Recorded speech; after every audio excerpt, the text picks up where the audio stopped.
Muy buenas, familia, aquí nos tenéis a Bas Cornish y a mí cargando el coche. Y es que hoy nos vamos de viaje para traeros un nuevo vídeo y una nueva sección. Yo soy Lady Speed y esto es De Viaje.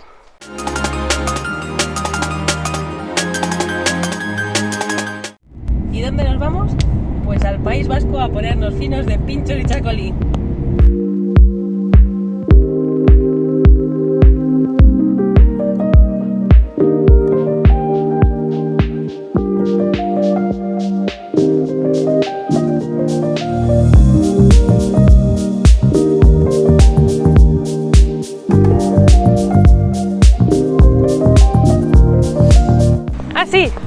Y a enseñaros unos utilitarios que han abandonado aquí dentro.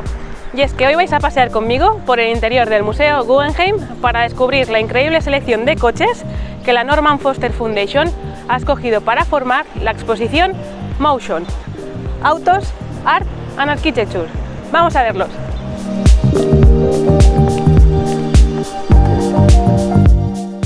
Norman Foster, el comisario de esta exposición, es uno de los más reputados arquitectos de nuestra era, creador de obras tan emblemáticas como la Torre de Telecomunicaciones de Barcelona, el Palacio de Congresos de Valencia o el Metro de Bilbao. Pero no hace falta viajar tanto para ver sus trabajos, pues el diseño de unas conocidas estaciones de servicio repartidas por toda la península son de su autoría. Ha realizado una cuidada selección de 40 vehículos que, de una u otra forma, han tenido un significado especial para la industria del automóvil en general o bien han suscitado un gran cambio en la sociedad. Estos han sido repartidos en una serie de salas o escenarios que vamos a ir desgranando uno a uno. Me encantaría enseñaros todos los coches en detalle, pero no tenemos tiempo para tanto, así que intentaré daros una pincelada rápida de todos y me detendré en los que para mí son más interesantes.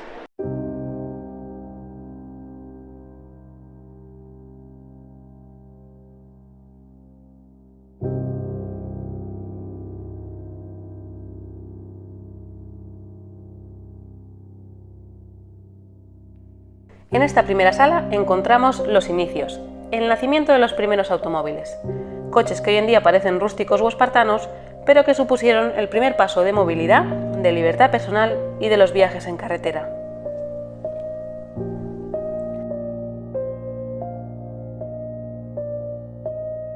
Y en esto tiene mucho que ver este modelo de aquí, el Benz Patent Motor Model 3, construido por Carl Benz, y que no solo fue el primer coche del mundo fabricado en serie, ya que se hicieron 25 unidades, sino que además fue el primer coche en realizar un viaje. Tal hazaña la realizó una mujer llamada Berta, la esposa de Carl Benz. Berta creía firmemente en el sueño de su marido de crear un carruaje sin caballos. Por ello, una mañana de agosto, cogió sin que él lo supiese una unidad de Model 3 de la fábrica, cargó a sus dos hijos y decidió conducir desde Mannheim hasta Pforzheim. Pero no fue un trayecto fácil. De entrada no sabía cómo ir a su destino y se perdió llegando a Wiesloch. En la farmacia de la localidad pudo comprar Ligroin, el nombre de la gasolina en aquel momento. Y de hecho, esa farmacia se reconoce hoy en día como la primera gasolinera del mundo. Berta supo solventar todas las vicisitudes del camino. Mandó cubrir la zapata de freno con cuero en un zapatero para evitar su desgaste prematuro e inventó de esta manera, sin saberlo, el forro de frenos. Limpió con un alfiler la línea de combustible al obstruirse e incluso aisló con su liga el cable encendido. Fue un trayecto de 106 kilómetros y 12 horas. Si conocéis una muestra mayor de amor, guardadla para vosotros, que yo no quiero saberla. Los inicios de la automoción eran inciertos y no se sabía cuál iba a ser la tecnología dominante. Por eso, no solo los coches fueron de combustión, sino también eléctricos, como veis en este Lohner Porsche. Sí, fue ideado por un jovencísimo Ferdinand Porsche de tan solo 24 años. El coche, que recibió la medalla de oro en la Exposición Universal de París de 1900, disponía de dos motores eléctricos en los cubiletes de las ruedas delanteras. Se llegaron a fabricar más de 300 unidades, pero su principal problema era, como no, la autonomía. Si hay un coche que sabe de producción en masa, es el Ford Model T, el primer automóvil asequible y con el que se implantó definitivamente la fabricación en cadena. Es curioso encontrar un ejemplar que no sea de color negro, ya que fue la única tonalidad disponible entre 1914 y 1925. Ya sabéis lo que decía Henry Ford: cualquier cliente puede pedir su coche del color que quiera, siempre que este sea el negro. Y no es que el bueno de Ford tuviera obsesión por el color, tenía obsesión por el ahorro de costes. Él quería acercar el automóvil a las masas, motorizar los Estados Unidos. Y lo consiguió, ya que fabricó más de 300.000 unidades. Nada que ver con los dos ejemplares que tenemos a este lado. Por un lado, una unidad de Rolls-Royce 4050, conocidos como Alpine Eagles o Águilas Alpinas, debido a sus triunfos en los Alpine Trials de Austria de 1903, y que le llevaron a ser considerado el mejor automóvil del mundo gracias a su comodidad, lujo y refinada tecnología, iniciando la mítica fama de la marca. Por otro lado, encontramos este espectacular Voisin C7 Lumineus, apodado así por el protagonismo que tenían los cristales que se acercaban a la arquitectura de la época. Y es que esta unidad perteneció a Le Corbusier, uno de los mayores exponentes de la arquitectura moderna de principio del siglo XX, y aparecía de forma constante en sus planos arquitectónicos. Como veis, dos ejemplos perfectos para ver cómo el coche empezaba a diferenciarse entre clases, mostrándose no solo como un medio de transporte, sino también como un objeto de lujo y distinción. ¿Pero dónde demostraban su valía estos primeros automóviles? En las carreras, y el Bugatti Tipo 35 de 1924 es uno de los más exitosos automóviles de competición de todos los tiempos, y desde luego el coche de carreras de preguerra más famoso. Eran tan buenos que conquistaron durante 8 años más de 2000 victorias, incluyendo 5 consecutivas en la famosa Targa Florio. Esta unidad en concreto corrió el Gran Premio de San Sebastián de 1925. Este éxito se debía a la suma de un ligero y fiable 8 cilindros de 2000 centímetros cúbicos que podía llegar a rendir 140 caballos y a un bajo peso de apenas 700 kilos, lo que lo lanzaba cerca de los 200 km/h. Hablamos de hace 100 años.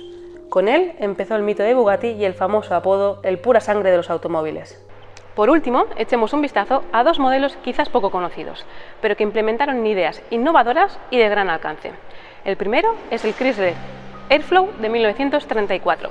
Dispone de una cantidad de detalles en su construcción que hoy en día nos parecen simples, pero que supusieron una revolución en la forma de concebir un coche.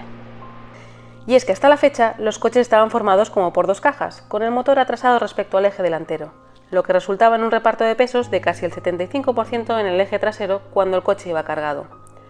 Esto obligaba a colocar suspensiones más rígidas y que afectaban al confort de los pasajeros. Se le dotó de una carrocería aerodinámica, trabajada en el túnel del viento montada sobre un chasis monocasco. Se desplazó el motor encima del eje delantero y se ubicaron los asientos traseros entre los dos ejes. Todo esto mejoró el centro de gravedad y el reparto de pesos, resultando en un coche muy cómodo, llegando casi al 50%, pero contra todo pronóstico fue un fracaso comercial. A su lado, el Tatra T87.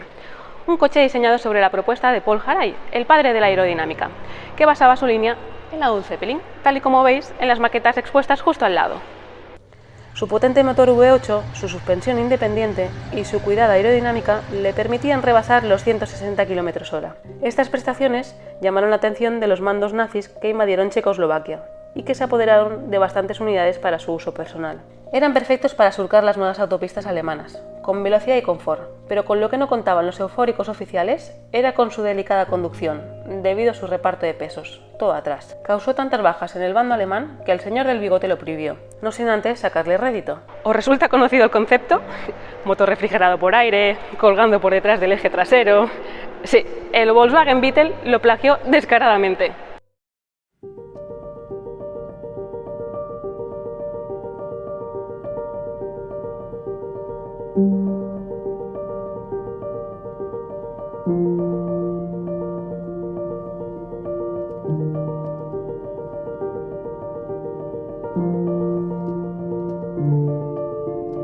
Bienvenidos a la siguiente sala, denominada Escultura.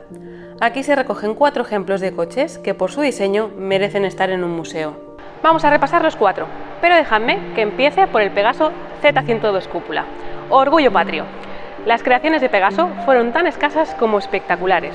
Aunque no os lo creáis, es de los pocos coches que podían hacer sombra a los Ferrari de la época. Sin ir más lejos, este modelo que tenemos aquí, diseñado por el ingeniero Wilfredo Ricard, fue en el momento de su lanzamiento, el año 1953, el automóvil más rápido del mundo, logrando acariciar los 253 km/h. Esta velocidad se alcanzaba gracias a un V8 que, con la ayuda de un compresor, podía rendir cerca de 200 caballos y, sobre todo, a una cuidada aerodinámica, gracias a los pasos de rueda carenados y a su zaga truncada y coronada por la tan característica cúpula de cristal, que le da el apellido a este modelo. ¿Os imagináis que la marca volviera a renacer como lo hizo Bugatti? Se me eriza el vello solo de pensarlo. Y hablando de Bugatti, permitidme que os muestre el que es uno de los coches más bellos del mundo. El Bugatti Type es 57 SC Atlantic es la escultura hecha coche. Fijaros qué pasos de rueda delanteros tan estilizados que se prolongan hacia atrás en contraste con los abultados pasos de rueda traseros, que casi tocan la puerta, coronados por sus tan características espinas, destacando la enorme costura central con todos los remaches al aire. Faltan los adjetivos para definir su belleza. Y no solo era precioso, también era rápido, pues bajo el capó esconde un 8 cilindros en línea de 3,3 litros capaz de entregar 197 caballos en el año 1936. Para que lo pongáis en contexto, era en su época lo que el Chiron hoy, pero todavía más exclusivo, porque únicamente se fabricaron 4 unidades. Esta aquí fue la primera, propiedad del Mullin Automotive Museum en California. La segunda forma parte de una colección particular. La tercera la tiene Ralph Lauren. ¿Y la cuarta? La cuarta es el famoso La Voiture Noire, o el coche negro. Jean Bugatti lo usaba de forma personal y además era el que se llevaba a exposiciones y salones. En 1940, al llegar la Segunda Guerra Mundial, el coche se envió en tren de Moseley a Burdeos para preservar su integridad, pero nunca llegó a su destino, y desde hace más de 80 años coleccionistas lo buscan por todo el mundo, y nada se sabe de él. Imaginaros el precio si apareciese si una de las 3 unidades existentes ya se estima a más de 100 millones de euros. Pero si hay un coche excesivo, ese es el de la Hype Type 165, considerado como el roadster francés más bello de la década de los años 30. El uso de la gota de agua como elemento principal de diseño es increíble, dotándolo de estas líneas también esculpidas, donde destacan los enormes pasos de rueda carenados y el uso y abuso de cromados. No solo su carrocería era increíble, su motor debía ser un V12 de 4.500 centímetros cúbicos que entregara 248 caballos a 5.500 revoluciones por minuto, y se le presuponía una velocidad máxima de 230 km/h. Y digo debía porque a esta unidad, una de solo 2 construidas, no se le equipó el motor, ya que se realizó para el Salón del Automóvil de Nueva York de 1939 y se llegaba justo de tiempo. Al llegar a Estados Unidos, la aduana lo requisó tras la ocupación de Francia por parte de los nazis, y el coche se quedó parado en los muelles, dentro de un contenedor. Luego pasó por varias manos, incluso se le instaló un V8 de Wick, hasta que al final fue restaurado en su totalidad y equipado con el V12 correspondiente. El Bentley R-Type Continental parece palidecer ante los 3 ejemplares que os acabo de enseñar. De primeras no parece tan voluptuoso ni exótico, pero observémoslo con atención. Es un ejemplo perfecto de refinada elegancia, de sobriedad, una carrocería de aluminio diseñada por H.J. Mulliner y trabajada en los túneles de viento de aviación de Rolls-Royce, que dan lugar a un largo capó escoltado por 2 enormes pasos de rueda carenados, cortados por el nacimiento de los traseros, carenados por completo, y un interior confeccionado con los mejores materiales. Fue el primer automóvil en mantener una velocidad de crucero de 160 km/h con 4 pasajeros y equipaje, y su precio en 1952 equivalía al de 4 viviendas de coste medio.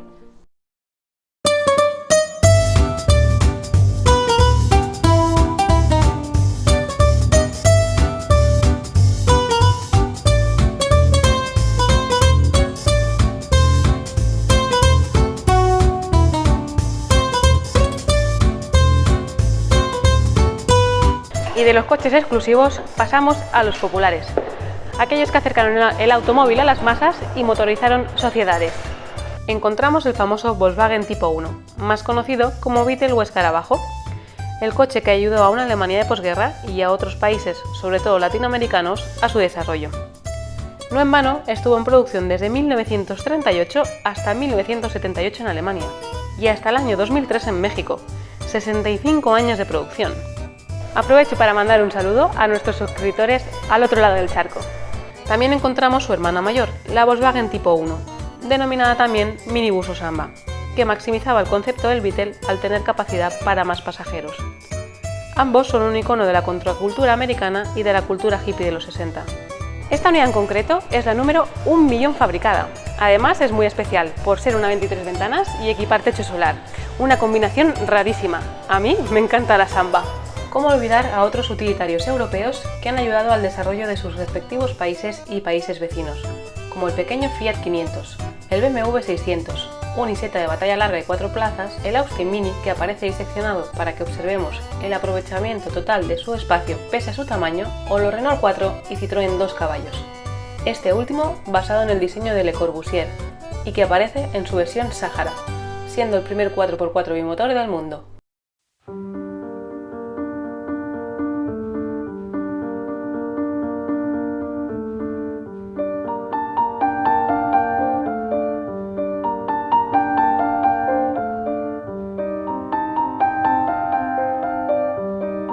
Seguidme hasta la que es para mí la sala más especial, la que recoge los modelos más deportivos, aquellos que despiertan pasiones en todos los amantes del automovilismo.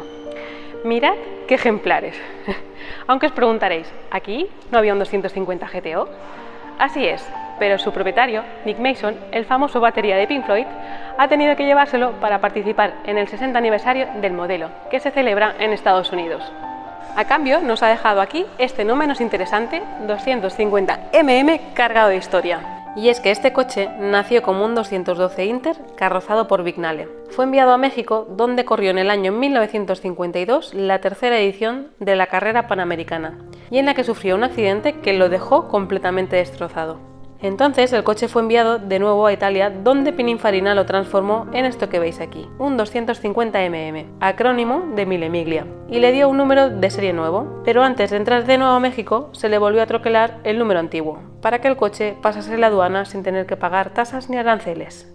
No tiene el pedigrí del 250 GTO, pero es todavía más exclusivo, ya que solo se fabricaron 31 unidades.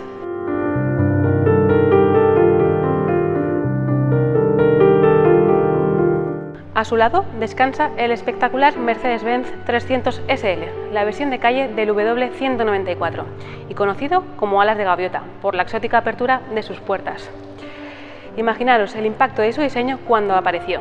Está considerado el primer superdeportivo de todos los tiempos, y fue el primer coche en montar un motor de inyección directa. En la pared cuelga el chasis tubular desnudo que lo confecciona para que apreciemos la tecnología tan avanzada ya en la década de los 50. Pero para diseño temporal, el del primer Porsche, el 356, y que sentó las bases de lo que hoy en día es el mito, el 911. Esta unidad además es una de las primeras fabricadas y destaca su cristal delantero partido en dos. Y para finalizar, dos ejemplos ingleses de refinados GT. El primero, el Jaguar E-Type, del que Enzo Ferrari dijo en su momento que era el automóvil más bello jamás fabricado. Sus palabras tuvieron una repercusión enorme. Pones en situación. Il Commendatore, hombre serio y empresario italiano, del país artífice del diseño, de la belleza, elogiando un coche inglés, más cuando él tenía en sus filas, en la misma época, el 250 GTO. ¿Os imagináis hoy en día al presidente de Ferrari diciendo algo así de un rival? Impensable. Eran otros tiempos de caballerosidad y elegancia que por desgracia ya no volverán.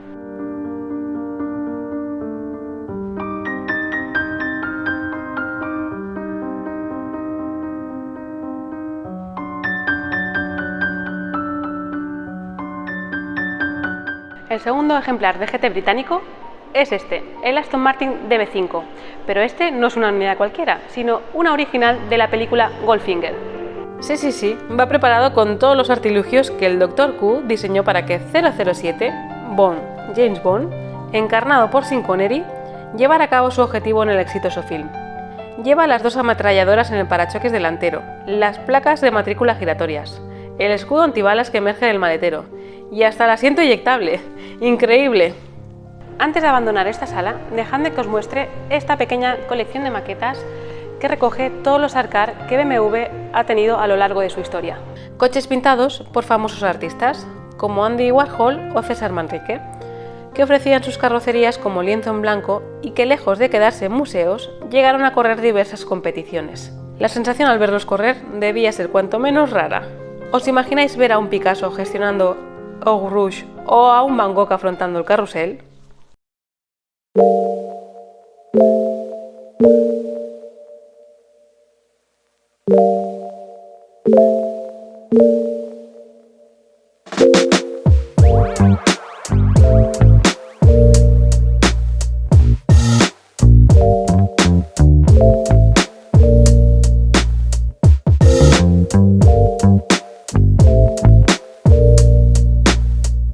Y ahora sí, llegamos a la sala de los visionarios.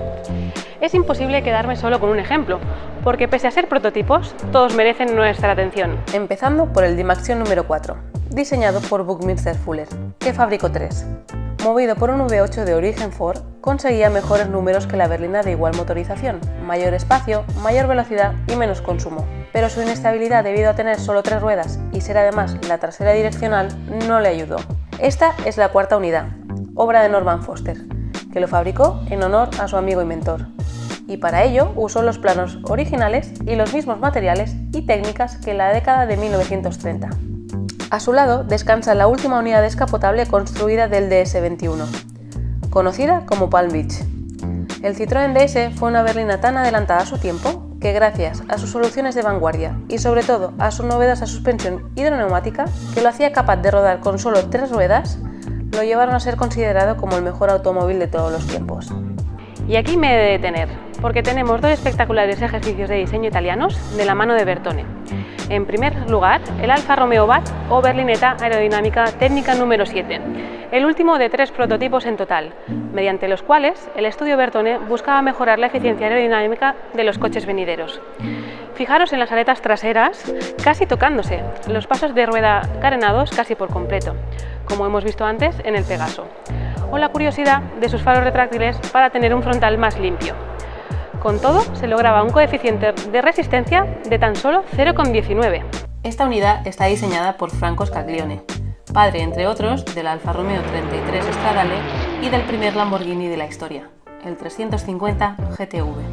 Pero con el que me tengo que descubrir es con el Lancia Stratos HF0, nacido de la mano de Marcello Gandini, uno de los mejores diseñadores de automóviles de la historia, si no el mejor.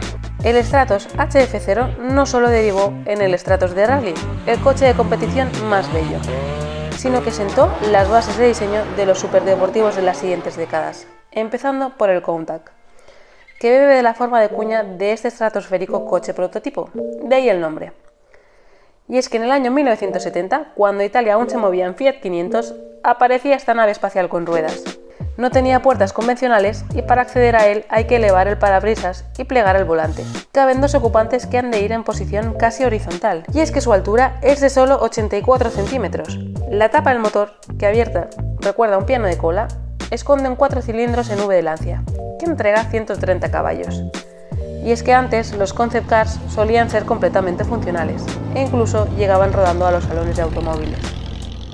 Para terminar con él, mirad las ópticas traseras rodeando la enorme rejilla de ventilación del motor. Los coches de hoy en día hacen estas formas con LEDs, pero recuerdo que hace 50 años los LEDs ni se imaginaban. Este coche merece un sitio privilegiado en el Olimpo del automovilismo. No solo los italianos buscaban soluciones futuristas, los americanos no se quedaban atrás, como podemos ver en los Pontiac Firebird 1, 2 y 3. 3 conceptos de vehículo que exploraba todas las formas de propulsión posibles, así como la conducción autónoma, y que bebían directamente de la aeronáutica. Pontiac ya se imaginaba una conducción autónoma con coches dirigidos desde una torreta mediante mandos. Tener estos 3 modelos juntos, aquí delante, en nuestro país, es algo increíble, porque en sus más de 50 años de vida jamás habían salido de los Estados Unidos.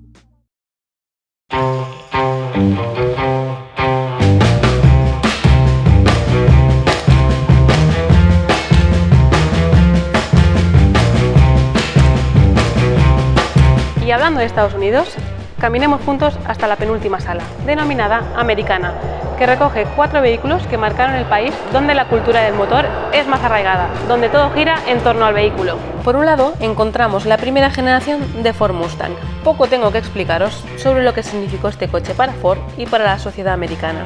Y es que en su primer año vendió 400.000 unidades y marcó el inicio de los Pony Cars. Este ejemplar, denominado Project 50, fue restaurado para conmemorar el 50 aniversario de los manuales de reparación Haynes. A su lado encontramos el Cadillac Eldorado, el mejor ejemplo del exceso de los años 60, con sus casi 6 metros de largo y su clara inspiración aeronáutica. Interior de aluminio bruñido, exterior repleto de cromados, tapacubos con aletas imitando una turbina y su trasera tan característica, con esos 2 enormes alerones inspirados en el Lockheed P-38 Lightning de la Segunda Guerra Mundial y que albergan los pilotos en forma de bala. Nos quedan 2 modelos bien dispares entre sí. Por un lado, este Ford de 1934, que fue modificado por los hermanos Pearson en la década de los años 40. Los jóvenes soldados que volvían de la guerra lo hacían con dinero. Tenían la necesidad de distraerse y a la vez de volver a sentir la adrenalina. Y eso lo conseguían modificando sus coches para alcanzar velocidades de vértigo para la época, como los 246 km/h que logró tocar este Ford en el año 1949. Un año después, copó la portada de la prestigiosa revista Hot Rod. Y hablando de guerras, el Jeep Willys ganó de forma merecida su fama en ellas. Es el coche militar más reconocido del mundo y fue fabricado por Jeep y Ford. Está preparado para adaptarse a cualquier terreno, gracias a su sencillez y robustez, e incluso puede ser desmontado y vuelto a montar en cuestión de minutos. Recorramos este pasillo que nos lleva hasta la última sala. Mientras lo hacemos, podemos observar en la pared la silueta de los coches expuestos ordenados cronológicamente y darnos mayor cuenta de la evolución del automóvil hasta llegar al futuro, donde se recogen las nuevas propuestas de movilidad que nos esperan en las siguientes décadas. Y hasta aquí nuestra visita a una exposición única e irrepetible, y que aún tenéis tiempo de visitar, pues estará vigente hasta el 18 de septiembre de este mismo año 2022. Yo os recomiendo encarecidamente que lo hagáis, es una experiencia única y ya no solo para los amantes de los coches. Rara vez podemos contemplar de nuevo tantas obras de arte bajo el mismo techo. Y si no podéis visitarla, espero que con este vídeo os haya acercado durante unos minutos hasta ellas. Para finalizar, dejadme citar una frase que hoy en día aún levanta ampollas, pero que define de forma contundente lo que supuso a principios del siglo pasado el automóvil. Su autor, Filippo Marinetti, exponente del futurismo, publicaba lo siguiente el 20 de febrero de 1909 en el periódico francés Le Figaro. Declaremos que el esplendor del mundo se ha enriquecido con una belleza nueva, la belleza de la velocidad. Un automóvil de carreras, un automóvil rugiente, que parece correr sobre una estela de metralla, es más hermoso que la victoria de Samotracia.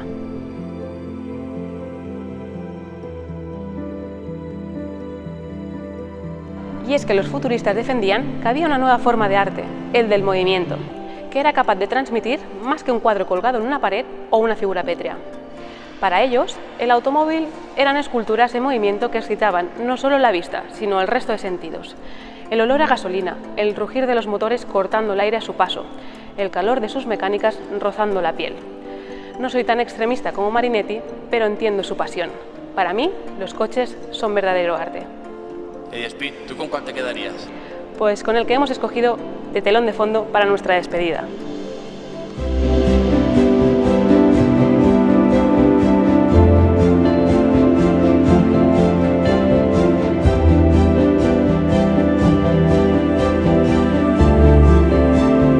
¿Y vosotros? ¿Con cuál os quedaríais? ¿Echáis alguno de menos? Dejándolo en comentarios que os leo. Por último, solo nos queda agradecer al Museo Guggenheim de Bilbao que nos haya permitido grabar a puerta cerrada estas obras de arte. Ya os aviso que no será el único museo que visitaremos. Nos vemos en el próximo viaje. ¡Ráfagas!